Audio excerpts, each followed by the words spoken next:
आज बाबा साहब का जन्मदिन है। आज एक स्पेशल हम लोगों ने काम किया कि हमारी दिल्ली के जो सबसे शानदार सरकारी स्कूल हैं, schools of specialised excellence, 30 school हैं। ये 30 के 30 स्कूल अब बाबा साहब अम्बेडकर जी के नाम से जाने जाएंगे। मैं समझता हूँ कि इससे अच्छी श्रद्धांजलि उनको नहीं दी जा सकती थी। बाबा साहब अम्बेडकर ने अपने जीवन में सबसे ज़्यादा महत्व शिक्षा को दिया।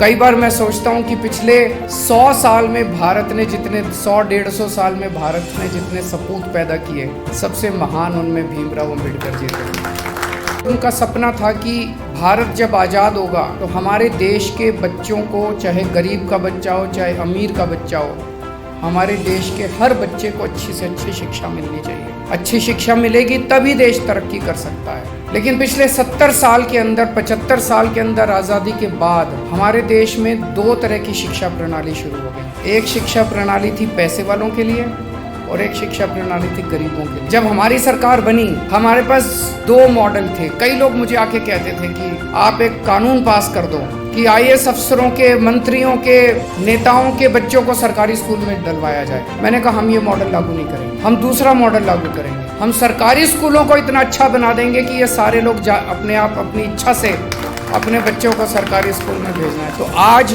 हालत ये है कि हमारे कई MLA ऐसे हैं जिनके बच्चे इच्छा से अपने बच्चों को सरकारी स्कूल में पढ़ा रहे हैं। तो मुझे बेहद खुशी है कि बाबा साहब अम्बेडकर का जो सपना था कि देश के गरीब और अमीर बच्चों को एक जैसी अच्छी शिक्षा मिलनी चाहिए, वो सपना अब पूरा हो रहा है। पिछले कुछ महीनों से एक अच्छी बात हो रही है, राजनीति के अंदर स्कूलों की बात होने लगी है। अब तू मैं स्कूलों पे हो रही है, ये अच्छी बात है। मैं देख रहा था अभी 2-3 दिन से हमारी विरोधी पार्टियों के लोग दिल्ली के स्कूलों में घूम घूम के हमारी कमियां निकाल रहे हैं। तो एक MP को मैंने देखा, एक बाथरूम में गया, बाथरूम में एक टाइल टूटी पड़ी थी, उसके सामने खड़े होकर उसने फोटो खिंचवाई, देखो केजरीवाल के स्कूलों का क्या हाल है, टाइल टूटी पड़ी। तो मैंने कहा इनका बुरा नहीं मानना, मैंने ऑर्डर किया भाई ये टाइल लगवाओ, तो हमने टाइल लगवाई। फिर एक MP को देखा, वो बोला देखो केजरीवाल की दीवार कितनी खराब है, तो हमने दीवार ठीक कराई। तो वो कहते हैं निंदक नियरे राखिए। हम तो कहते हैं भाई आओ देखो, हमारे बिना ही चले जाओ, देखो सारे स्कूल, देखो कमियां निकालो हमारी, हम उन कमियों को ठीक करें। तो ये बहुत बड़ी आज बाबा साहब अम्बेडकर को हम श्रद्धांजलि दे रहे हैं कि देश की राजनीति में शिक्षा एक बहुत बड़ा मुद्दा बनता जा रहा है। अब जो नैरेटिव है